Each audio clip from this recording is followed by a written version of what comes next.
Welcome to my channel. ఈ రోజు మనము డిఫరెంట్ స్టైల్లో దోసకాయ పచ్చడి ఎలా చేయాలో చూపిస్తాను మీకు. దానికి కావాల్సిన పదార్థాలు ఏంటంటే పచ్చిమిర్చి, ఆనియన్, పుదీనా, దోసకాయ.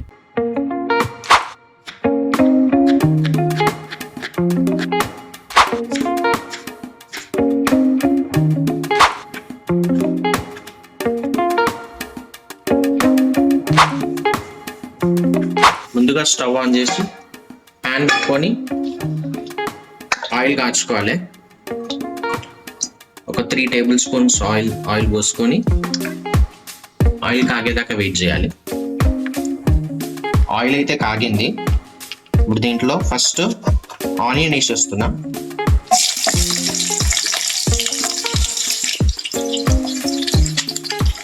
ఆనియన్ బ్రౌన్ కలర్ వచ్చేంత వరకు వేయించుకోవాలి, కలుపుకుంటూ వేయించుకోవాలి.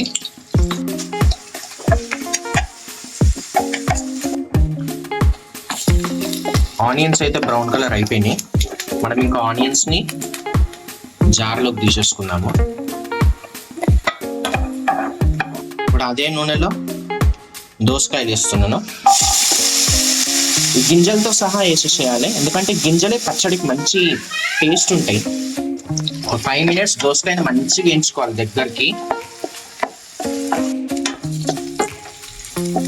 దోసకాయలు చూడండి మంచిగా వేగినాయి. దీని గింజలు కూడా చూడు మంచి బ్రౌన్ కలర్ వచ్చినాయి. ఇందులో లైట్గా పసుపు వేసుకొని కలుపుకుందాం.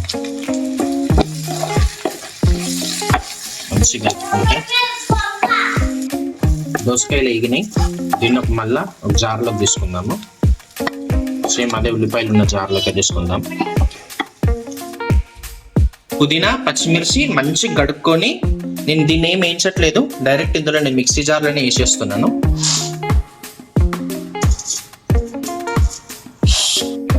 ఇందులోనే తగినంత ఉప్పు వేసుకోవాలి. ఉప్పు మరి ఎక్కువ కాకుండా చూసుకోండి.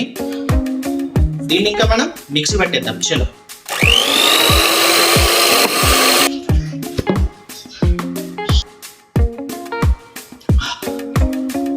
పచ్చడి అయితే రెడీ అయిపోయింది.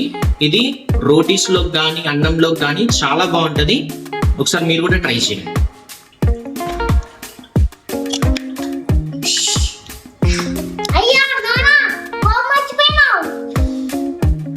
చలో పోపేద్దాం.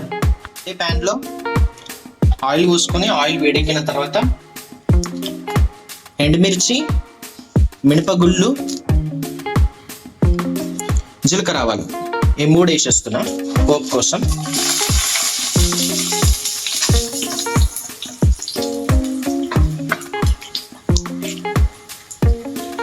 ఇందులో ఎల్లిపాయ, కరివేపాకు కూడా వేసుకోవచ్చు. అవి ఆప్షనల్, వేసుకోవాలనుకుంటే వేసుకోవచ్చు, లేకుంటే లేదు.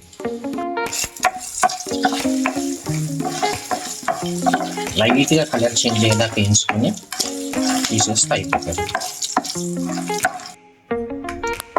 పోపు అయితే అయిపోయింది, ఇంకా దించేసుకుందాం.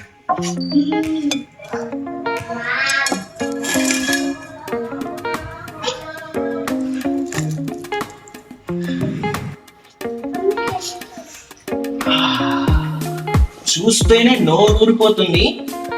దీన్ని టేస్ట్ చేయాల్సింది నేను కాదు, నా partner in crime.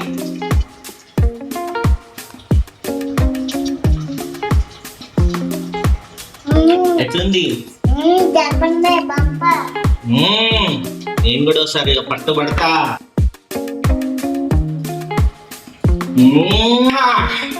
Jumper May bumper.